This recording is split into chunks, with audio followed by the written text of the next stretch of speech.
Alors, c'est pas tous les jours que je peux présenter deux vieux amis. Enfin, quand je dis vieux, c'est de longue date, évidemment. Nous avons tous les trois travaillé ensemble. On se connaît depuis ben du temps. Et c'est pas tous les jours que j'ai deux personnes qui sont mes invités sur mon podcast. Donc, je suis bienvenue à Stanislas Bandier et bienvenue à Sophie Le Tanner. On va commencer par vous présenter et j'aime toujours vous demander, qui es-tu, Sophie? Ah, ça c'est une bonne question. Alors, on n'a pas préparé la question, mais euh, il y a deux niveaux. Qui êtes-vous? J'imagine que tu ne veux pas dire qu'as-tu fait dans la vie. Tu t'intéresses plutôt à quelque chose comme qui on est au fond en tant que personne Hmm. et qu'est-ce que Le la vie nous être, a pas le appris. faire. Mhm. Ouais. Écoute, je suis d'abord, je suis une femme, ça s'entend, mais je pense que ça modifie un peu la façon dont on exerce le management, le fait d'être une femme. J'ai été une femme manager au temps où il n'y avait pas beaucoup de femmes managers. Mhm. Donc, j'avais un positionnement à l'époque assez différenciant par nature. J'étais toujours celle qu'on plaçait à table à côté du boss, parce qu'il n'y en avait qu'une. Euh, et aujourd'hui, je suis ravie de constater que, en fait, le point de vue féminin s'élargit, que ce soit dans les boards ou dans les comités exécutifs, avec une collaboration entre euh, le cerveau droit des hommes et des femmes d'ailleurs, et le cerveau gauche des hommes et des femmes d'ailleurs, mais une communication entre le savoir-faire et le savoir-être, le savoir-faire technique et, et la différence d'un point de vue peut-être plus collaboratif, moins affirmatif, plus à l'écoute, constructif, voilà. Soit Moins, le côté moins tranché féminin, le côté peut-être. féminin qu'on en peut tous avoir, mais mettre Exactement. en lumière, Oui, c'est c'est pour ça que je sympathique. n'oppose pas les deux, hein. Hmm. Mais Tu je fais dis que bien. la société a quand même très heureusement changé. Oui, absolument. Enfin, il y a des choses qui sont bien dans les changements, et puis d'autres, on peut peut-être en débattre. Mais on va continuer avec Stan. Stan Vandier. Qui est Stan? Alors pareil, pas préparé et en écoutant Sophie, j'avais quand même un avantage, j'ai pu réfléchir un peu. Alors, je suis un homme, je suis français et plutôt très français. Euh, je suis européen et plutôt très européen et ça, c'est dans un ADN profond, ce qui fait que c'est quand même des cultures assez ouvertes euh, et plutôt des cultures qui ont envie de contribuer. Et donc, je dirais que je porte à peu près ça et que pour rajouter, je pense que je suis assez entier et j'aime bien, ça c'est une certitude, challenger. Très, très important, très important. Et challenger, pour revenir à ton point, Minter, tout à l'heure, c'est pas faire, euh, mais c'est d'abord challenger intellectuellement, challenger la sincérité, challenger les habitudes, challenger ce qui se fait, challenger les gens. Et puis, une des meilleures, disons probablement une des bonnes manières de challenger, ce que j'ai appris, et c'est probablement pour ça que en tout cas, c'est un des trucs qui nous rassemble tous les trois, c'est l'entrepreneuriat. À un moment, à force de challenger, il faut faire, quoi, parce qu'il faut quand même, il y a un degré d'exemplarité, de crédibilité, d'apprentissage, où tu es obligé de passer à l'acte, et donc il faut faire. Mais ça commence d'abord par le fait d'aimer. J'aime vraiment beaucoup challenger. Ouais. Je pense que c'est fatigant parfois pour les autres, mais j'aime beaucoup challenger. Peut-être pour toi-même. Il y a un sondage qui a été fait il y a peut-être 10 ans qui demandait aux Français, tous les patrons, quelle est votre raison d'être? Et pour plus de 50%, c'était style 56%, c'était mon savoir-faire. Donc, en fait, cette tension entre l'être et le faire Hmm. règne de toujours. Et si tu fais rien, bah, qui es-tu, quoi? C'est-à-dire, il faut Hmm. quand même faire des choses. Je suis d'accord Hmm. Et avec toi, mais l'intelligence artificielle nous interroge un peu, en fait. Ah oui. On pose Ouais. beaucoup ces questions philosophiques entre la technique et puis la conscience. Et, euh, et je trouve que, justement, ce qui distingue Les entrepreneurs, c'est qui sont créatifs, souvent, ils ont envie d'innover dans leur domaine. Et quand je parle d'innovation, c'est pas seulement l'innovation incrémentale, c'est l'innovation disruptive par rapport à un métier. Euh, et, et pour l'instant, l'intelligence artificielle n'aurait pas pu, malgré toute sa connaissance, inventer l'impressionnisme.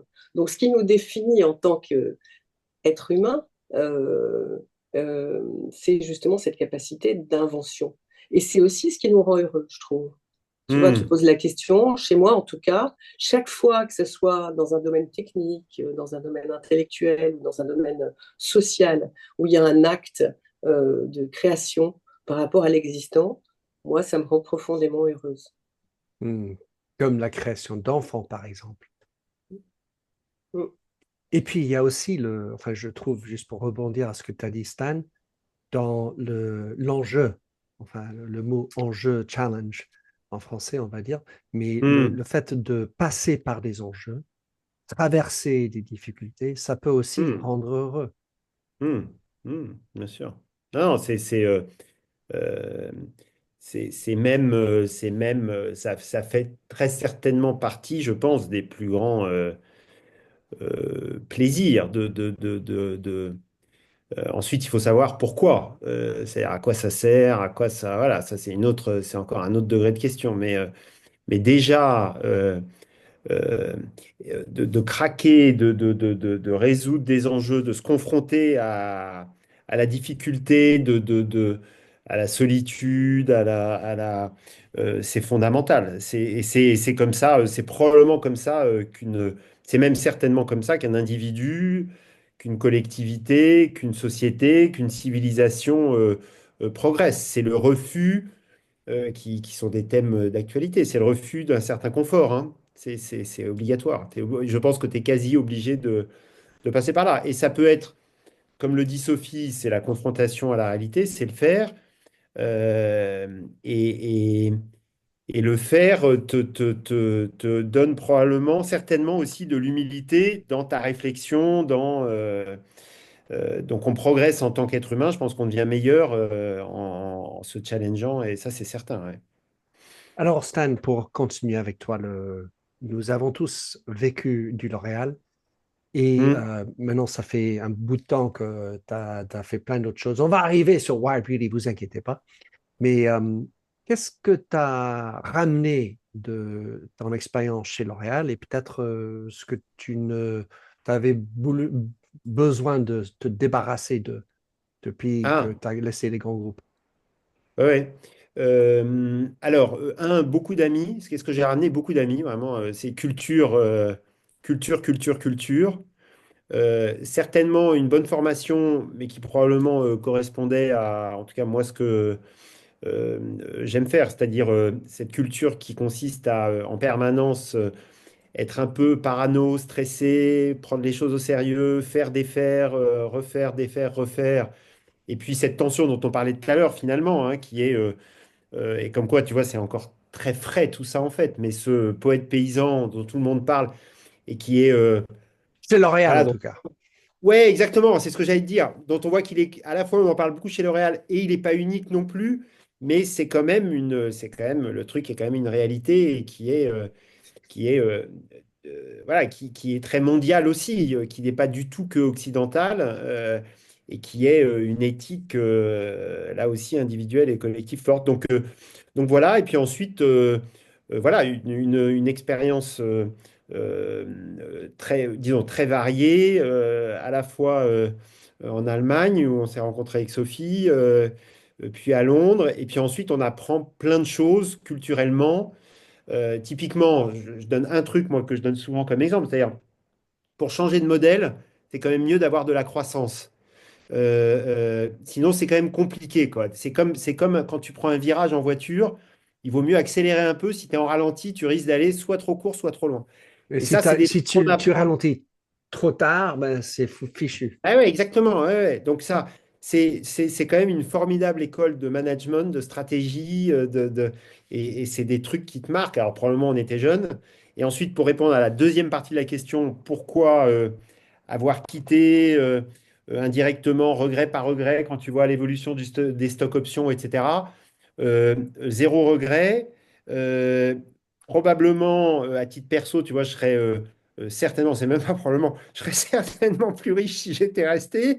Mais, euh, mais, euh, mais voilà, je donne un exemple, et puis c'est un petit clin d'œil. J'ai déjeuné il y a 10 jours avec Pascal Leroux, et Ah ben, oui, c'était formidable. Et en même temps, tu vois, en discutant avec lui, parce qu'il m'avait dit, Stan, pourquoi vous vous barrez ta, ta, ta, ta. Et je lui ai dit, bah voilà, j'ai envie de l'entrepreneuriat, j'ai envie, comme on disait tout à l'heure, de confronter ce que je suis à ce que je ne suis pas, peut-être, et à me confronter à des choses plus dures pour progresser. Et c'était formidable parce qu'on avait un autre niveau de discussion. Et j'ai l'impression que je lui apportais plus que si j'étais resté chez L'Oréal, en fait. Donc, mm, je pense que je suis certain, ou j'ai la naïveté de croire que je contribue plus à ma famille, à mon environnement, à mon écosystème, à tout, en ayant quitté cette entreprise. Et une fois de plus, c'est pas lié à l'entreprise, c'est moi, j'avais besoin de ça, ouais. j'ai envie de dire peut-être tu es plus riche, en fait, Peut-être, façon de peut-être. parler. Et Ouais, ouais, Sophie, peut-être. et toi? Euh, Moi, d'abord, j'ai été très heureuse dans ce groupe. Je tiens à le dire parce que souvent, on oppose la Startup Nation et puis les grands groupes corporate. Je trouve que c'est une expérience formidable qui permet de diriger des marques à des âges où on les dirige jamais ailleurs, avec de l'argent pour le faire et puis des gens intelligents autour de soi qui contribuent à la réflexion. Euh, et je garde toujours une partie de mon cœur chez L'Oréal qui m'a formée.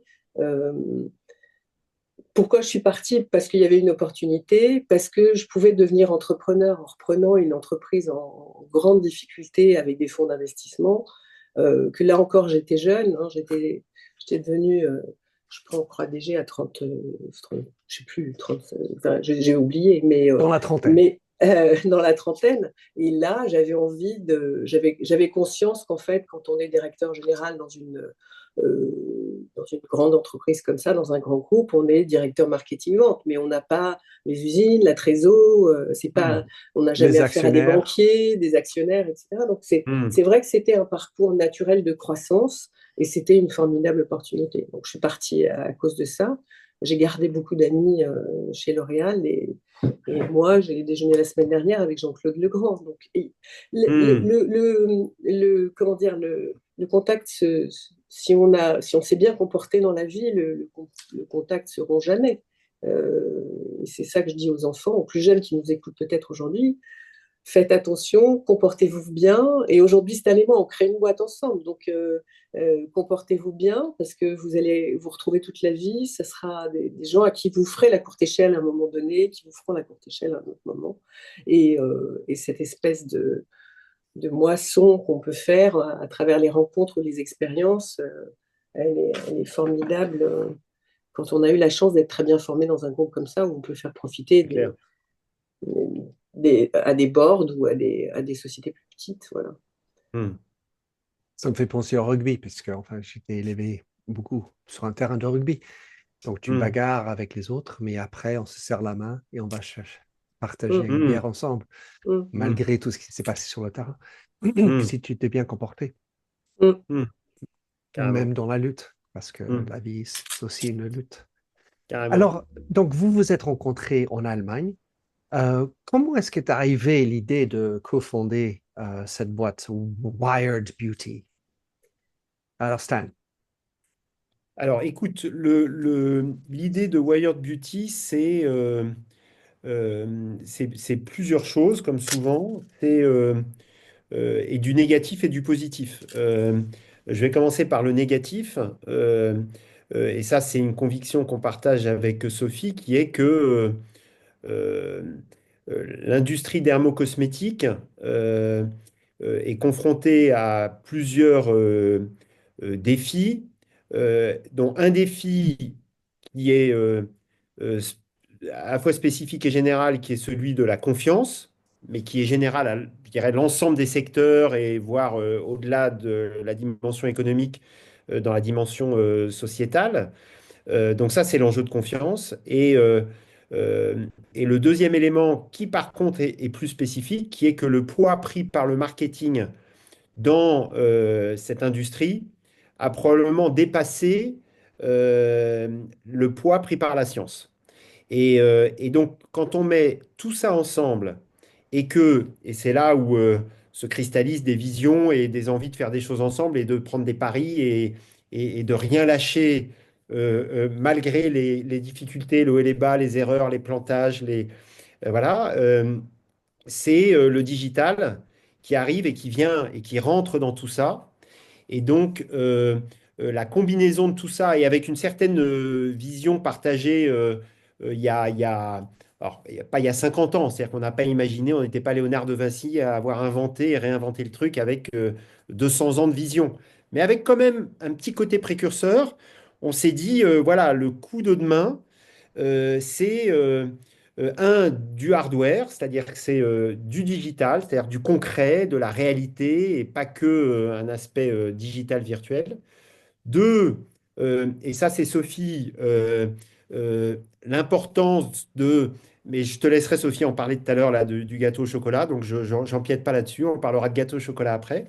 Donc c'est, On est bien dans un podcast français parce qu'on ouais, peut parler de la bouffe voilà, en c'est ça. plein milieu de la technologie. C'est ça, c'est ça.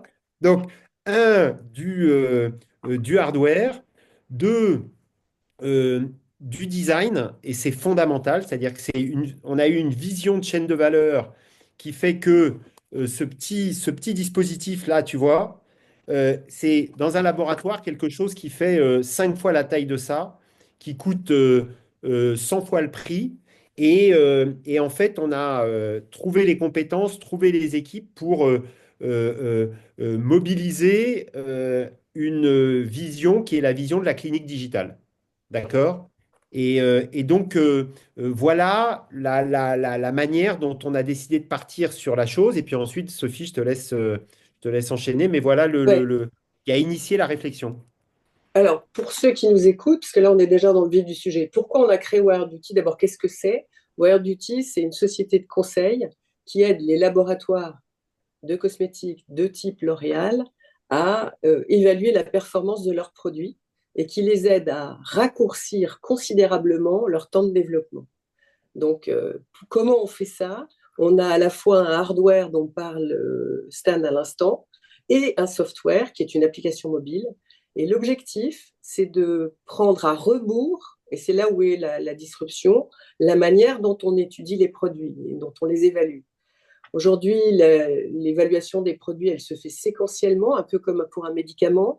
On évalue d'abord les ingrédients en tant que tels, théoriquement et puis en pratique. Ensuite, on évalue la performance sur des peaux reconstituées, parce que Hmm. avant on le faisait sur des animaux, mais maintenant, heureusement, on ne le fait plus sur des animaux, mais sur des peaux reconstituées. Puis après ça, après les chimistes et les biologistes, arrivent les marketeurs qui évoluent les formules avec des consommateurs.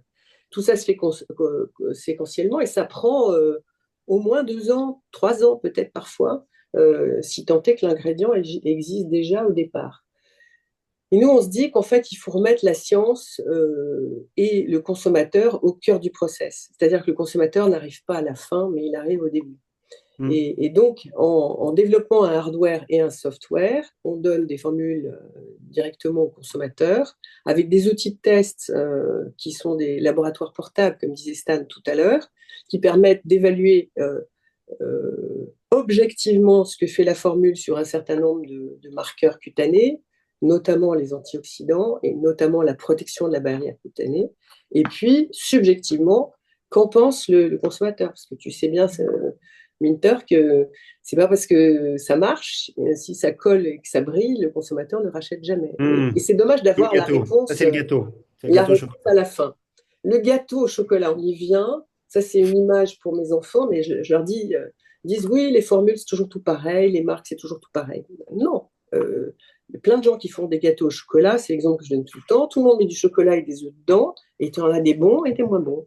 Voilà. Et en fait, il ne suffit pas d'avoir un ingrédient dedans ou un produit hydratant pour que la performance soit là. Je dis ça parce qu'en fait, même sur des ingrédients comme la vitamine C, qui est un antioxydant formidable, nous, avec nos tests, on se rend compte qu'il y en a des bonnes et des moins bonnes, et qu'il y en a des stables dans le temps et des moins stables dans le temps. Et donc, il faut qu'on soit le partenaire des laboratoires pour les aider à choisir leurs ingrédients et un partenaire du consommateur pour qu'il soit au cœur du dispositif de test pour dire très tôt ce qu'il en pense. Et pouvoir, donc on a évidemment de l'intelligence artificielle, on a évidemment une manière de communiquer avec lui en langage naturel qui fait que on est très disruptif par rapport aux façons de fonctionner habituellement avec un enquêteur et un papier-crayon. Je vais revenir sur l'IA certainement, Sophie. Et ce que j'aime dans le gâteau au chocolat, l'idée, enfin pour moi, la pâtisserie, c'est beaucoup une histoire de précision. Et il faut savoir les ingrédients, les bons ingrédients certainement, mais par rapport à la cuisine, on va dire salée typique, qui est plutôt artistique pour moi. C'est un espèce de, tu as un petit pinceau de ceci, peu de cela. Il y a un côté beaucoup plus artistique dans le salé que dans la pâtisserie. Et en revanche, ce qui est intéressant, parce que chez L'Oréal, on parlait toujours de la recherche, 3,5% du Ouais. budget qui était dedans. Euh, j'ai envie de dire, et ça c'est pour provoquer, que ce que vous amenez dans votre conseil, si j'entends bien, parce que vous êtes aussi dans le conseil, vous amenez quand même le conso bien en amont. Et ça, pour moi, dans mon temps, manquait cruellement Ah oui. dans les réflexions de chez Ouais. L'Oréal. En tout cas, c'était Ouais. mon expérience. Donc, Écoute, il y a pour un truc les... qui m'a toujours saoulé parce qu'avant de bosser chez L'Oréal, je travaillais chez Colgate, c'est-à-dire sur les lessives, où on gagne sa vie au centime près et où on ne croit qu'au quantitatif. Et, euh, et effectivement, le changement de culture en passant d'une entreprise américaine à une entreprise française, beaucoup plus créative, beaucoup plus flexible et malléable dans sa façon de faire la création, il y a quand même des choses qui interrogent. Et notamment, tout le marché de la dermocosmétique fait des études cliniques basées sur 20 à 40 femmes. Ça, c'est un peu choquant sur le plan statistique, mais c'est aussi choquant sur le plan de l'inclusion euh, du consommateur. Parce que quand on n'a que 40, évidemment, tu peux pas faire des sous-groupes avec des peaux ceci, des besoins cela, etc. C'est pas possible. Donc c'est vrai que le digital, on y revient, chez Wire Beauty, permet en fait de faire des études cliniques basées chez les consommateurs dans leur salle de bain sur des grands nombres de consommateurs, 1000 d'un coup, parce que nos objets connectés ne coûtent pas très cher, ils ne coûtent pas les 100 000 euros que coûterait une chromatographie en phase gazeuse réalisée en laboratoire ou d'autres outils qui ont besoin de conditions d'hygrométrie particulières pour travailler. Donc c'est là où est la différence. Et donc les deux choses qui nous ont motivés à créer Wired Beauty, c'est A, faire des études cliniques digitalisées sur des grands nombres, grâce au voilà, et deux, euh, avoir une vision très objective liée à une vision très subjective du consommateur, du produit très tôt dans le stade de développement. Je ne sais pas comment tu résumerais Oui, ça, oui. Minter. J'ai toujours pas trouvé la phrase qui fait mouche parce que quand on connaît pas notre métier, c'est c'est difficile à expliquer. Mais, euh, mais voilà. Stan, je veux juste revenir vers toi parce que quelque chose que tu m'as interrogé au tout début, quand tu as parlé de la confiance. Ah oui. Et puis aussi, il y a un autre élément qui m'interroge toujours, ou interpelle, c'est cette notion de sa mission personnelle dans une mission professionnelle. Et je me demandais à quel point pour toi, Stan, Wire Beauty rentre, et pas Ouais, c'est marrant, ouais. déjà pour combler ce manque de confiance qui existe, qui est Hum, régnant hum, quand on voit hum, dans le Edelman Trust Barometer et tout. Et d'autre part, pour toi, en quoi est-ce que c'est épanouissant personnellement? hum. Alors, deux choses, c'est très simple. Et juste avant de répondre directement à ta question, un tout petit truc juste sur la science. Et ça va répondre, en fait, ça va être la transition probablement avec la réponse à ta question. Ni Sophie ni moi ne sommes scientifiques. Sophie est probablement plus matheuse que moi. Certainement même. Et on ne révélera pas certaines illustrations quasi pascaliennes parfois qu'on a au détour d'une feuille de papier. Mais, euh, Stan, juste au passage, probablement tu es au-dessus de moi. Donc, oh là là. ah oui, je ne sais pas, ça je ne sais pas. Ça, certainement, Euh, certainement. Mais ce qui est important, c'est que, et donc ça répond un tout petit peu déjà à ta question, même si c'est une réponse là, je dirais un peu égoïste, qui est que on apprend à se développer. C'est-à-dire on se développe vraiment et on a eu une chance dans les bénédictions du ciel de rencontrer des gens formidables, eux scientifiques. Et quand on va et qu'on collabore avec une vraie sincérité humble, on arrive à des trucs, et ça c'est la science, c'est-à-dire que tu es dans le noir, tu es dans le noir, tu es dans le noir, tu es dans le noir, et à un moment, tu as un petit truc de lumière.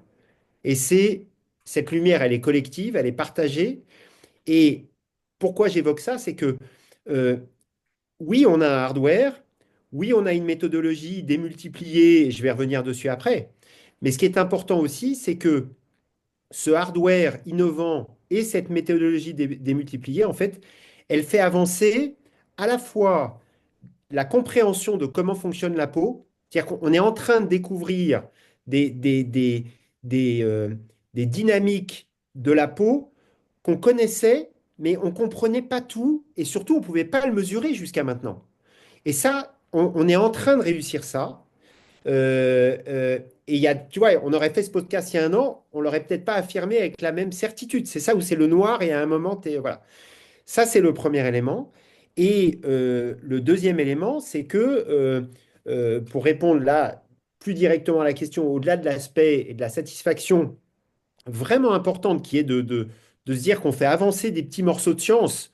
On ne va pas révolutionner la pauvreté dans le monde voilà, mais on fait avancer des petits morceaux de science. Il y a deux éléments fondamentaux dans la motivation, c'est le mot prévention et c'est le mot multitude. Et ça, c'est des choses qu'on retrouve là aussi, pas que dans le vertical de la dermocosmétique, mais qui sont des révolutions de modèles dans la société et qu'il faut prendre en main pour éviter que ce soit d'autres personnes qui prennent ces modèles en main. Et on est en train de réaliser qu'en allant, et ça vaut pour, c'est même, tu vois, dans l'approche stratégique de l'innovation, les tout premiers decks qu'on écrivait, les tout premiers documents qu'on écrivait à six mains avec les scientifiques, on la nomme ici parce qu'elle est formidable, Tuan Diong, avec William Richard, on écrivait nos mémos de ce qu'on voulait faire et la dimension de la peau est une barrière, elle est exposée à des agressions extérieures, le cancer cutané est un vrai problème de santé publique, et ben on est en train, et la seule manière de le résoudre, c'est la prévention. Et on est en train de résoudre ça. Et comment on le résout? Et ben ça, c'est le digital, c'est ce que disait Sophie tout à l'heure, c'est la multitude, c'est qu'on est en train d'arriver à impliquer les gens dans le processus de test. Et ça vaut pour la dermocosmétique, ça vaut pour plein de business en dehors, en particulier dans la santé aujourd'hui. C'est pour ça qu'il y a aujourd'hui toutes les decentralized clinical trials, tous les patient reported outcomes, etc. Mais ça vaut aussi, et ça c'est un des drivers que moi j'ai en toile de fond, mais ça vaut aussi dans le domaine sociétal, c'est-à-dire ça vaut dans la vie de tous les jours en tant que citoyen. Et c'est les mêmes logiques qu'on peut mettre en place. Et quand on discute en tant qu'entrepreneur ou quand on discute en tant que citoyen, finalement, c'est la même personne qui discute, c'est les mêmes convictions et tout ça se nourrit. Donc ça, c'est vraiment important et ça répond, j'espère, à ta question. Ben oui. De toute façon, il n'y a pas vrai ou faux, enfin, right or wrong là-dedans. Donc, on parlait de la scientifique, les scientifiques, vous avez pareil un binôme masculin et féminin, si je ne m'abuse, dans les deux noms que tu m'as dit tout à l'heure. Ouais, qu'on a donné, Et ouais. au tout début, Sophie, tu nous as parlé de côté féminin. Et j'avais envie de vous provoquer avec une question qui me vient juste comme ça. C'est que la nature d'un scientifique, c'est la remise en Hum. cause, la remise en question. Il y a pas de certitude dans la science, c'est le prochain doute. J'ai envie de dire, et ça, c'est la provocation, c'est aussi une manière féminine d'être plus dans la remise en question que le bravado de je sais tout. Sophie. Hum. Écoute, moi, je suis une républicaine, donc j'ai du mal à. Je suis une républicaine, je suis moitié anglaise, je suis européenne comme Stan, on partage pas mal de valeurs. J'ai du mal à opposer masculin et féminin. Je pense que il y a des traditions, il y a une société qui a fonctionné d'une manière virile pendant très longtemps. Puis les femmes sont mises à bosser, elles étaient un peu plus discrètes. Puis aujourd'hui, les choses s'équilibrent. Euh, j'ai du mal à répondre vraiment à cette question sur ce plan-là. Mais la démarche scientifique, elle contient le doute, c'est vrai. Et je pense que même si on n'est pas des scientifiques, on a ça chevillé au corps. Si on ne doute pas, on ne crée pas. Hmm. C'est par différence. C'est par différence avec l'existant qu'on arrive à créer des solutions nouvelles par un regard étonné sur le monde qui nous entoure. Donc Ouais. ça, je pense qu'on n'est pas des scientifiques, mais on est suffisamment scientifiques pour les comprendre.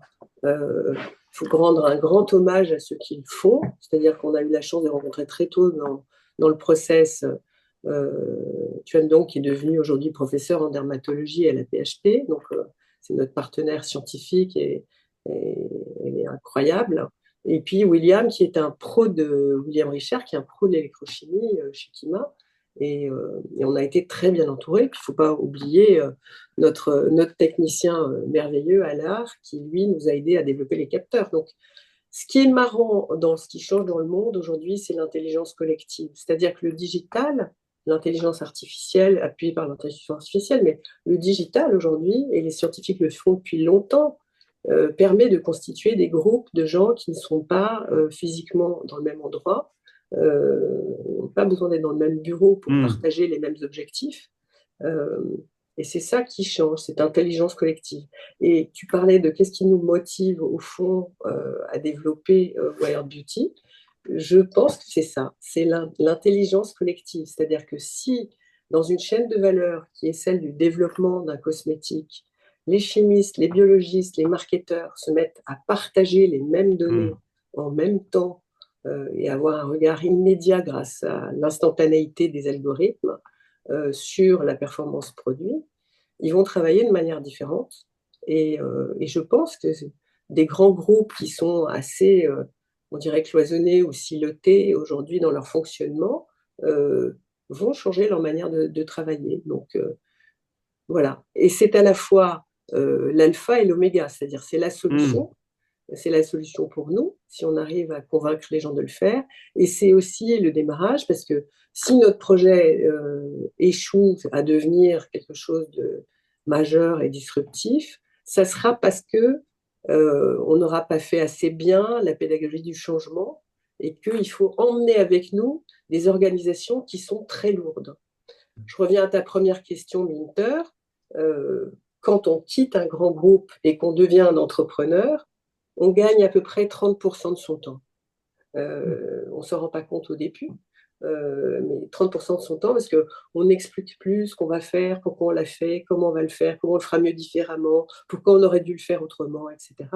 Et on passe son temps à tester, essayer, améliorer, amender, et tout ça très vite. Donc le rapport au temps change beaucoup Hmm. entre un grand groupe et un entrepreneur. Est-ce que j'ai répondu à ta question? Je laisse les auditeurs deviner cela. Mais le point de par quitter un grand groupe et devenir entrepreneuse, Sophie, comment est-ce que ton style de leadership, tu as gagné 30% de ton temps, et comment est-ce que ton style de leadership aurait changé quand tu pars d'un groupe Colgate ou L'Oréal et que tu es maître, enfin, avec Stan, Mm. de ta propre boîte? Mais ce qui change, c'est d'abord les critères d'évaluation de la performance du manager. C'est-à-dire qu'en travaillant avec des fonds, les KPI changent, la notion de cash devient essentielle dans la façon de driver l'entreprise. Donc, d'où la nécessité de travailler plus vite. En termes de management, ce qui change aussi, c'est que tu es par nature différente de tous les gens qui t'entourent. La culture de L'Oréal est très forte et les gens qui y travaillent finissent par se ressembler avec les mêmes pratiques de travail. Quand on sort de ce bocal-là, on se rend compte de ce qui fait sa différence, comme toi, tu as pu le faire aussi Hmm. en faisant ton métier aujourd'hui. Donc ça donne aussi une confiance en soi, c'est-à-dire qu'on n'est plus en train de se comparer aux autres, on sait qu'on est déjà différent et on se demande comment on peut apporter ce qu'on sait au collectif. Mm, Et ça, c'est formidable.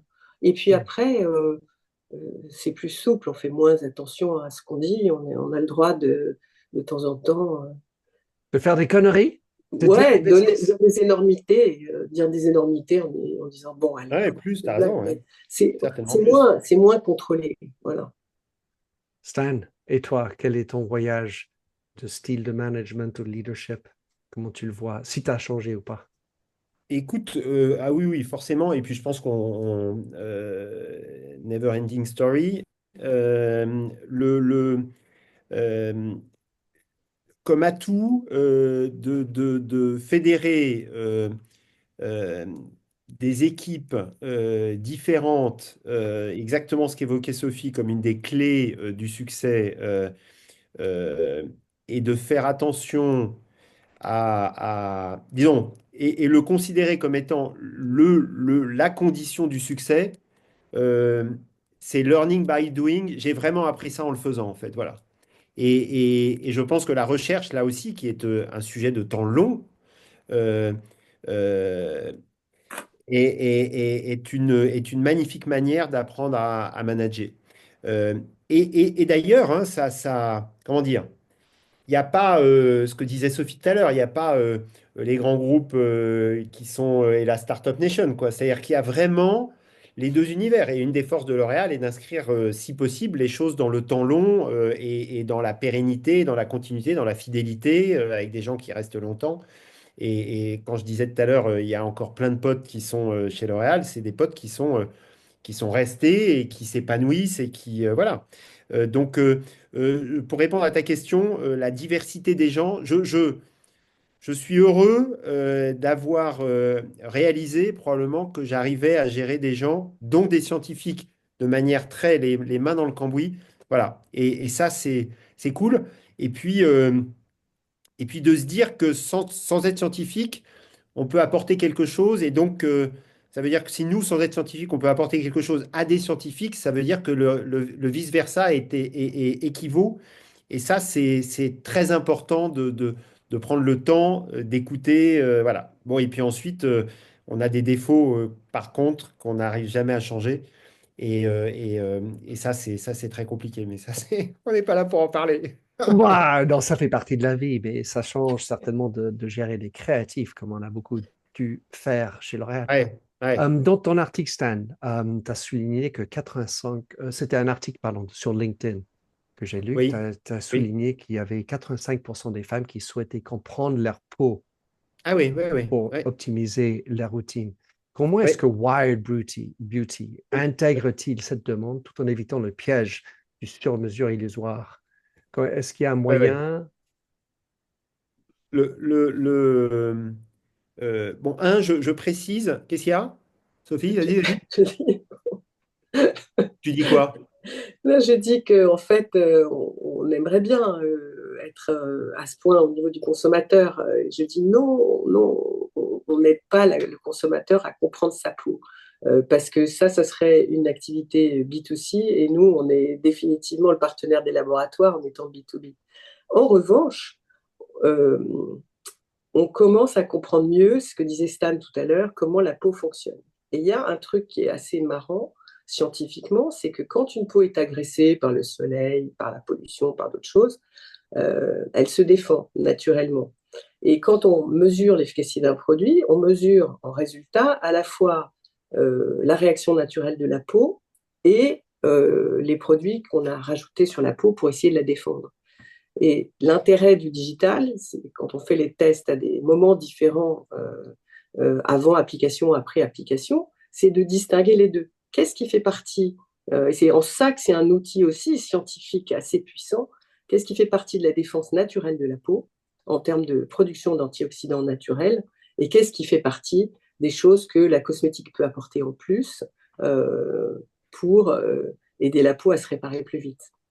Hmm. Voilà. Et On pour peut pas tout prolonger ce que faire. tu oui, On est vraiment une boîte B2C, B2B, pardon.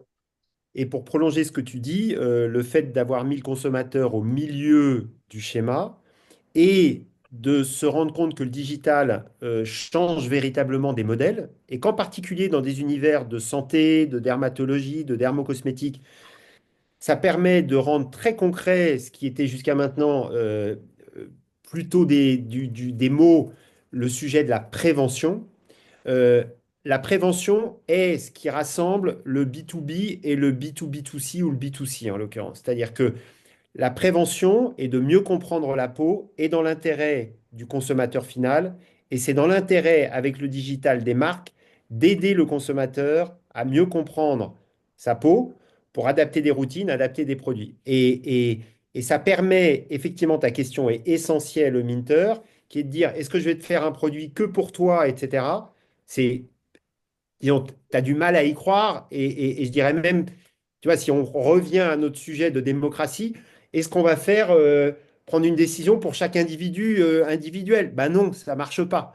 Donc, le but, c'est de partager des choses et de les partager aussi avec un vrai sujet. On ne l'a pas évoqué là, mais ce qu'on découvre, et c'est ça la beauté du digital, c'est ça la beauté des capteurs, c'est qu'il y a, quand tu es vertueux sur un aspect scientifique, tu es aussi vertueux dans du dosage d'ingrédients, par exemple. Donc, on va pouvoir voir quels sont les ingrédients qui sont et la concentration d'ingrédients qui est plus efficace. Et ça va permettre également d'être plus respectueux de l'environnement. Donc en fait, ce sujet de prévention, de mettre le consommateur au cœur et de le rendre acteur dès le début, bah, c'est exactement la manière de répondre à cette question. Et là, juste un petit clin d'œil entrepreneurial. Un grand entrepreneur devant l'éternel, quand on a monté la boîte, a dit, écoute, moi, je comprends rien à la beauté, je comprends rien au hardware. La seule chose que je peux te dire, c'est pose la question à 1000 personnes pour savoir si ça intéresse. Et la vraie réponse à ta question, c'est pas forcément de répondre directement ça, mais ce que ça a prouvé quand tu es dans le doute sur ta boîte, quand tu sais pas si tu vas continuer, si ça vaut le coup, quand les gens te disent, mais attends, peut-être que ça marchera pas, laisse tomber, arrête et tout ça.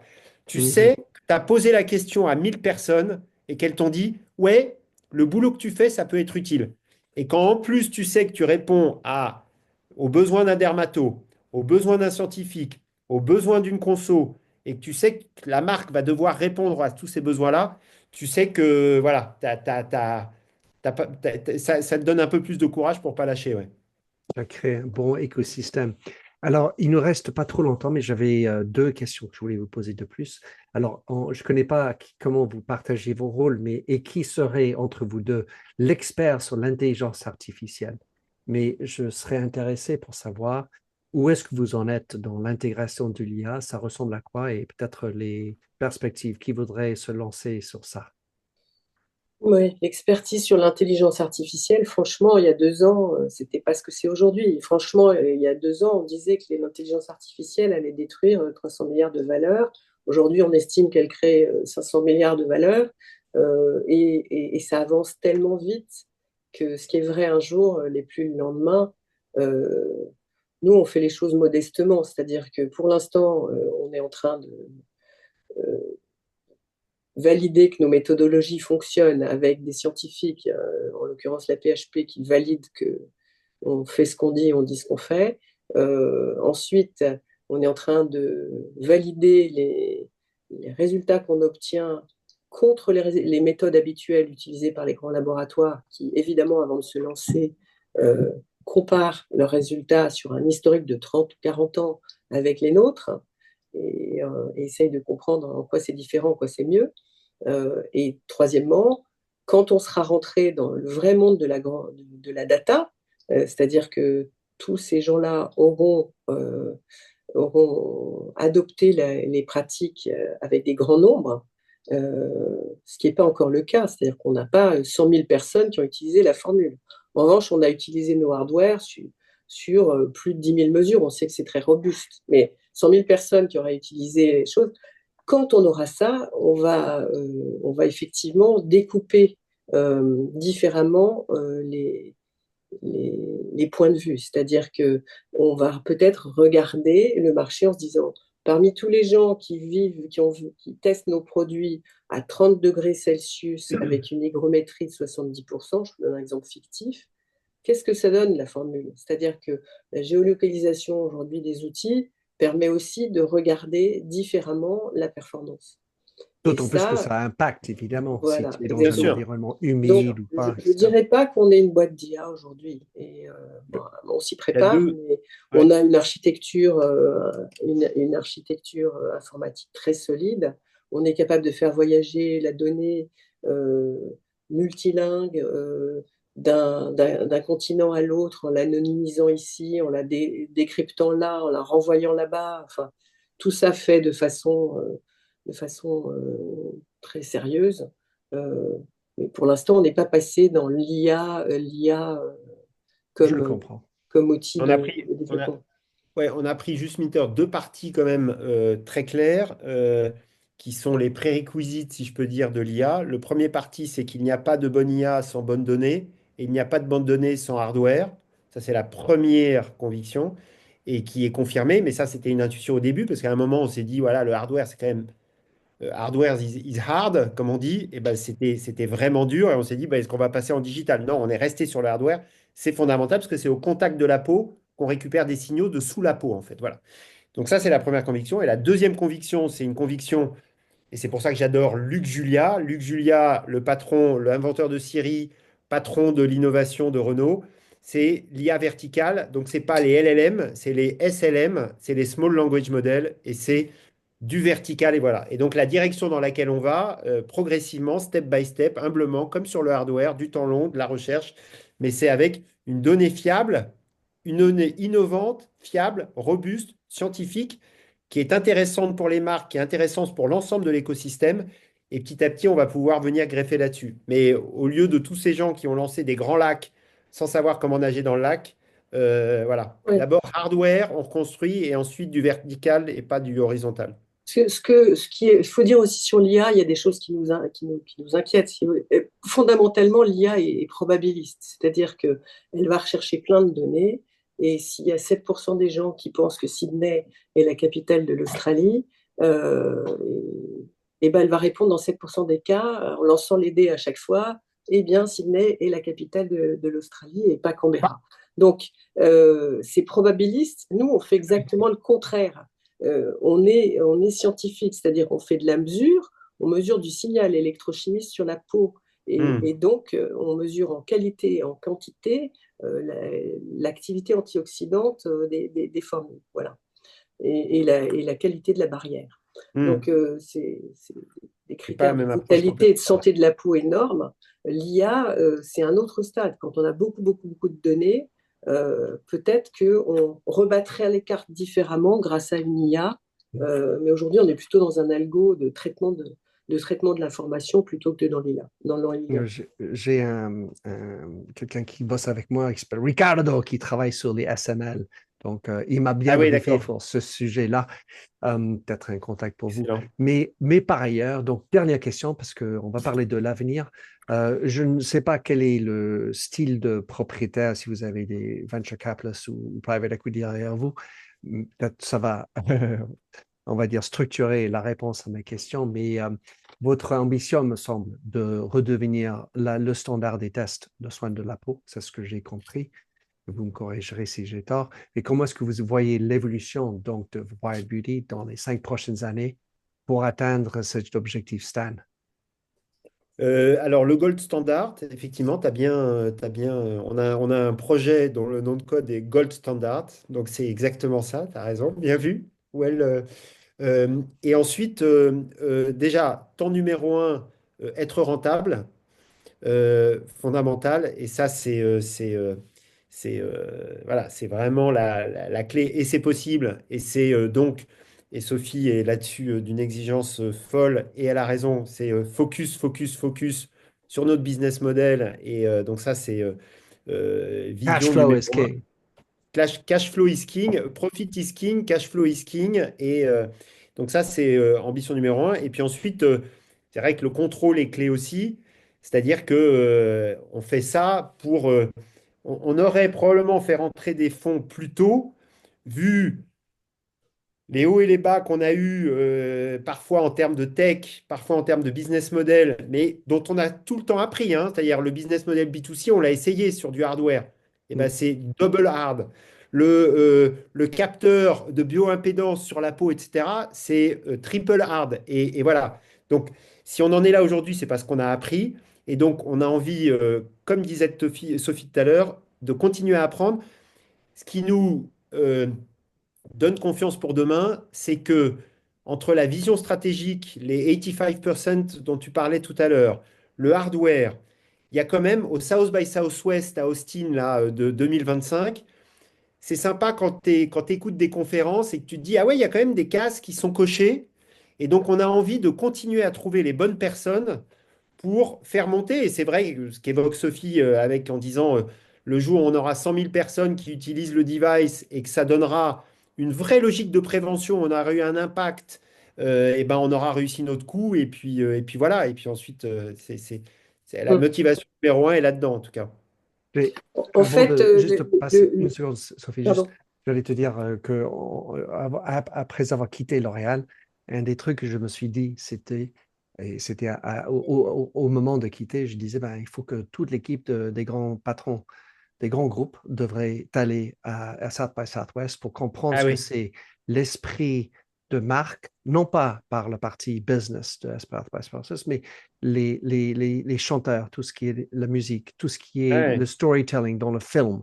Et Hmm, par ailleurs, le côté tech qui était aussi là-dedans.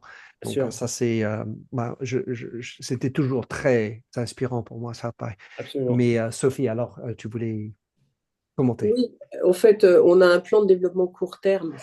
D'abord, il faut, comme dit Stan, être rentable, convaincre des grands groupes d'utiliser massivement la techno. Donc, on en est dans ce stade-là, de la pédagogie du changement, et puis que tout le monde accepte ça. Le deuxième point, c'est que l'architecture informatique est faite pour supporter d'autres outils. Donc aujourd'hui, on supporte des capteurs qu'on a développés nous-mêmes, mais on pourrait y rajouter des caméras, etc., etc. Donc c'est-à-dire qu'en fait, fondamentalement, c'est le consommateur qui a un mini labo portable et qui mesure lui-même au rythme que l'app lui demande l'efficacité des formules et qui renseigne le laboratoire en temps réel sur la performance. Donc ça, c'est le court terme. Pour répondre à ta question capitalistique, aujourd'hui, on a encore le capital, donc on est tranquille. En même temps, on a besoin d'être rentable pour commencer à se payer sérieusement, comme tous les entrepreneurs. Euh, et, euh, et un jour, on lèvera des fonds, oui, sans doute, pour aller plus vite et pour recruter des gens. On n'est pas de très bons commerciaux, Stan et moi. Hmm, C'est-à-dire là. que on est des développeurs, on est des créatifs, on est des chefs d'entreprise. Après, on sait ouvrir des portes, on sait expliquer ce qu'on Hmm. fait, mais on n'est pas des très bons Et on commerciaux en veut. On qui en vont veut tous les vouloir, deux. voilà. Donc, On en veut tous les c'est deux. sûr qu'on Donc, on aura besoin de monde à ce niveau-là. Et puis, on a besoin aussi de tech, c'est sûr, de data analyst et de tech. De Donc bon, l'IA, bon. s'il y en a un jour, elle sera pour automatiser le raisonnement d'interprétation qui est fait aujourd'hui par les scientifiques, donc des gens comme William dans l'équipe, des résultats, des mesures qu'on obtient. Euh, voilà. Alors, le moment du bâton magique, s'il y avait quelqu'un qui écoutait, qu'est-ce que vous voudriez qu'il se passe? Qui veux-tu écouter ce podcast? Et qu'est-ce que vous voudriez qu'il fasse pour vous aider, rentrer en contact?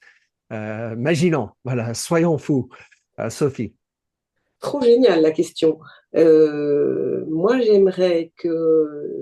euh, j'aimerais que les grands patrons des recherches qui en fait couvrent tous toutes les practices euh, donc qui écoutent ce podcast se disent que en fait c'est une décision stratégique de faire les études autrement et et que ça ne peut pas être une décision qui est faite au coup par coup par quelqu'un qui aura cru dans le device et qui veut mesurer une efficacité d'ingrédients. Non, une pratique transversale avec un partage de l'information qui décilote les organisations. Histoire de mettre de la confiance dans les data ouais, pour voilà. étaler sur plus de diversité de circonstances que les 30 à 40 euh, clients, j'allais dire bonnes femmes, c'est peut-être pas politically correct, oh là là, euh, Si, qui si. vont dans les laboratoires. Stan, est-ce que tu as un bâton magique aussi pour nous? Ouais, votre réponse à tous les deux, et je le mettrai sur la forme plus que sur le fond pour compléter. On est convaincu qu'on a des gens géniaux, et ce qu'on a réussi à faire là, et à la fois, voilà, une fois de plus, c'est pas, ça va pas enlever la pauvreté du monde entier, mais ce sont des avancées, et de s'asseoir, et je suis convaincu de ça, hein, c'est-à-dire toutes les boîtes, il y a quand même aussi, comme évoquait Sophie, il y a des silos, puis il y a des strates, quoi. Toutes les organisations se sont stratifiées à un point fou. Et ça, c'est Robert qui aboie. Ah Et, ben, c'est et- toujours bien d'avoir de l'animal, exactement. parce que là, ça veut dire qu'on est, La on mascotte. visu, on a essayé de l'actu. C'est la mascotte. Voilà. Tu as ces strates. Et moi, ce qui ferait le plus plaisir, c'est discuter avec un patron ou une patronne d'un des grands groupes. Et c'est la même chose pour les organisations sociétales, etc. Tu vois, de désintermédier. Je pense que le digital permet ça. Et je suis certain que la valeur qu'on a créée jusqu'à maintenant et qu'on peut continuer à créer, humaine, scientifique, technique, économique, de se poser avec un patron pour partager ça serait extrêmement enrichissant. Voilà. Et donc, je pense qu'il y a un gros truc à faire. Et tu n'as pas évoqué euh, un sujet qu'on a eu juridique avec un grand groupe. C'était exactement le reverse de ça. Et ça, moi, ça marque profondément. C'est l'absence de dialogue, l'absence d'échange. Euh, et donc, nous, ce qui nous motive, c'est de faire bouger ces lignes. Et donc, ça passe par s'asseoir et discuter avec des gens qui ont aussi envie de bouger les lignes. Et sincèrement, dans les organisations telles qu'elles sont aujourd'hui, l'exemple doit venir d'en haut. Donc, tu as un sujet de confiance et d'exemplarité qui sont très structurants. Donc, moi, c'est les deux sujets de baguette magique que j'agiterais et qui serviraient et nous et la partie de l'autre côté de la table. Je dis toujours, et j'écris là-dessus, que la conversation rugueuse et Ouais, ouverte nous rend plus riches ouais, bien pour sûr. revenir un peu à tous les sujets. Alors, donc, il est temps de clore notre conversation extrêmement chouette. Comment est-ce que quelqu'un, si vous y aviez envie, qui vous contacte personnellement, ce serait comment et où? Quel type de lien vous voudriez que tout le monde se rue à aller chercher et partager par ailleurs s'ils avaient envie? Stan. Ah bah, moi, c'est 07 68 49 44 63 en France, 33, téléphone. Je Mhm. réponds pas très bien au téléphone, mais j'écoute les Mieux, messages. mieux sur WhatsApp peut-être? Et sur WhatsApp, c'est ouais, exactement. Et voilà, c'est très bien comme ça. Et puis sinon, non, non, mais c'est bien comme ça, ouais. Et, et Sophie? Ah, tu es sur mute parce que le chien, certainement. Ça arrive. Mais enfin, disons que Stan, il y a aussi Ouais, le site voilà. web qu'il faut le Oui, faire. et le site web C'est Wired quoi le Beauty, site? wired-beauty.com. Voilà. D'accord. Et c'est disponible en combien de langues? C'est disponible en anglais. Voilà. Voilà. Voilà, We'll voilà. send it for English. There's no .fr, eh? Non, All right. And non. Sophie, what ways, any links, des liens ou des choses que tu as envie que les gens te lisent, te suivent? Non, le plus simple, c'est de m'écrire sur LinkedIn. Euh, Sophie Le Tanner, hein, c'est assez simple à Hmm. trouver. Et là, je reçois ça très facilement et puis je réponds directement, très vite. Ouais. Ouais, Ben, la réponse est clé. C'est une autre chose qu'on a appris en tant qu'entrepreneur, la valeur de la communication rapide. Au lieu ouais. de Ouais. cogiter, réécrire 5 fois, à la limite, demander maintenant à ChatGPT de me le réécrire un peu plus sympathiquement, etc., etc. En tout cas, ça a été très chouette. Est-ce qu'il y a un mot de finale, Stan?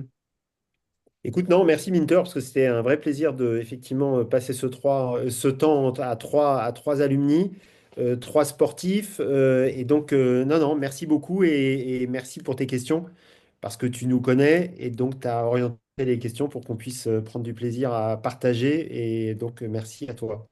Un peu de joie. Sophie, un mot de fin? Oui, moi aussi, merci Minter, c'est un plaisir de te retrouver. Tu n'as pas changé d'un poil. Et on retrouve ce côté sympathique qui rend en fait l'interview hyper Ouais. agréable parce que je répète qu'on n'a rien préparé, donc j'espère que ça se sentira pas trop quand les gens écouteront ça. Non, merci de nous donner cette opportunité. J'ai vu que tu avais écrit, interviewé 800 personnes, donc ça sent cette expérience-là. Hmm. Et félicitations d'avoir d'être devenu toi-même en faisant quelque chose qui t'amuse. Je crois que c'est un joli parcours et c'est c'est assez enthousiasmant de rencontrer des gens comme toi. Ah, c'est super gentil. Que nous nous retrouvions autour d'une petite partie de paddle peut-être, et après, una caña, parce que Ouais, ça, ça oui. ça se fait aussi. Faut que je fasse Merci à des vous deux. progrès avec toi. À bientôt.